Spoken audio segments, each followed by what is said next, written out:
All right, so in order to understand the progressive movement, which is in chapter 22, you have to also understand the populist movement. The populist movement was really kind of the same thing. It was earlier than the progressive movement. It was made up of poor people, mainly of farmers out west that were having a very hard time as a result of a glut in the market that came about because of the Industrial Revolution.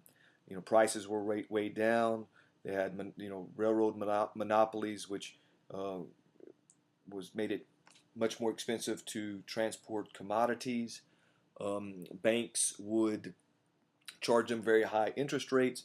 So it was a way to try to politically and economically empower the poor. And that's basically what the progressive movement was all about as well. The progressive movement kind of came later and was much more successful. And again, the farmers, I'm sorry, the populist movement came as a result of many of the farmers' problems. And one of the first um, organizations was called the Grange, and this is often called the Grange movement, in which was founded very early on in 1867 by Oliver H. Kelly. Uh, it wasn't really that successful, but it was a beginning. Later on, the Farmers Alliance was a lot of different farmers organizations that were put together, and they even eventually a third party arose called the Populists Party. And the Populist Party, like many third parties in the country, was not really that successful. Um, the reason, like I said, we talk about the populist movement is because it led to the progressive movement. But one of the things also is that it challenged the Southern political establishment, or the Bourbon Democrats. And the Bourbon Democrats were afraid that poor whites and poor blacks in the South would be caught up in this populist movement. This is what they called the Southern Populist Challenge. Bourbon Democrats, looked at this, um, or they didn't call it the Southern Populist Challenge, but some historians have called it the Southern Populist Challenge.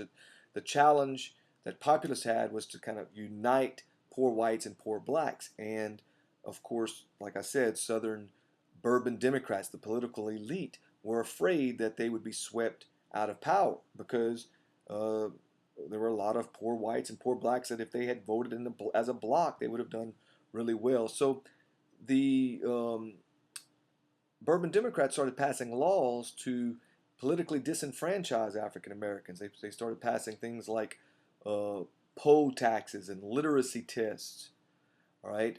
And whites were grandfathered in. They passed these laws to where if your grandfather or father could vote before January 1st, 1867, then you were exempt from poll taxes and literacy tests. So pretty soon, what we find is that there were very few African Americans in the South that could vote. In fact, the Civil Rights Movement, well, that's really how it began, is trying to give African Americans in the South their right to vote back. Obviously, it's very important. That's also in the 1880s. We start seeing a lot of laws, segregation laws passed, also known as Jim Crow laws, which were upheld in Plessy versus Ferguson, and you can study that for the last test, but you need to kind of look over it again. Someone that I want to talk about that was part of the progressive movement, and that's the next lecture is going to be on the progressive movement, was a guy by the name of Booker T. Washington. Now, Booker T. Washington often gets kind of a bad rap, but you have to kind of put him in perspective. He founded in 1881 the Tuskegee Institute, a technical or vocational institute for African Americans in Alabama.